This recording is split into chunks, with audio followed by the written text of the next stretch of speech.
Every 4 years, we add to the world 75 billion kilograms of human biomass. Now, I know this is a very odd way of saying the usual, that every year we have 400 or 500 million people added.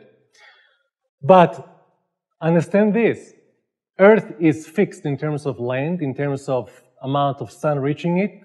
Earth is absolutely fixed in terms of amount of biomass it can generate. What it means is that every year when you add 75 billion people more, 75 billion kilograms of human biomass, it displaces the same amount, and in truth far larger, biomass of something else. It's just a question of what. So it's not about we can squeeze all of humanity into the area the size of Texas, therefore we have that much more room to grow. It's actually that if we get to the theoretical impossible of 15 to 20 billion people, there'll be nothing else left except people. Water.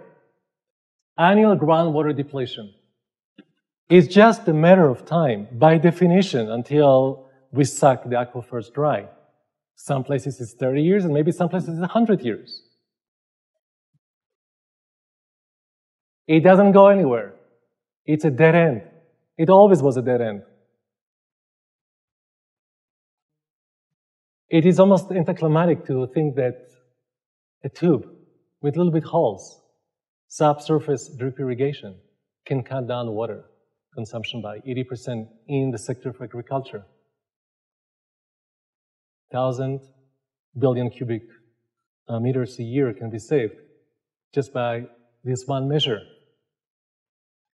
Let me give you a sense. If you assume 30–40% utilization of those subsurface drip irrigation, we have enough water saved that we can give water, 3 cups a day of water, to every child, woman, and man in India, 1 billion people, and in Africa, another 1 billion people, every day for 800 years. A makeover of our economic setup is in order. And if anybody wonder if I mean this or that, I don't. Whatever you're thinking about, I don't mean that, because none of the solutions that have been proposed so far are really viable in that way. Imagine that every product and service will pass through a life cycle analysis, so that post-demolition and fabrication, raw material, everything is being embedded into a footprint tag right along the price tag. So when you look at a new DVD player, you see it costs $81, and you see how much disturbance, water, and toxins, emissions, and so on alongside it. That's not it yet. So far it's nice. Now it's getting really important. Imagine further that every person on the planet is getting a quota of footprint credit, identical quota, so that when you charge a credit card, you also charge X amount of points on the ecological footprint. Right there is a game changer. No longer companies can just engage in greenwashing. They really have to produce products with minimal footprint. So they have their interest. So right there, the introduction of this ecological footprint can change the whole thrust of the economy.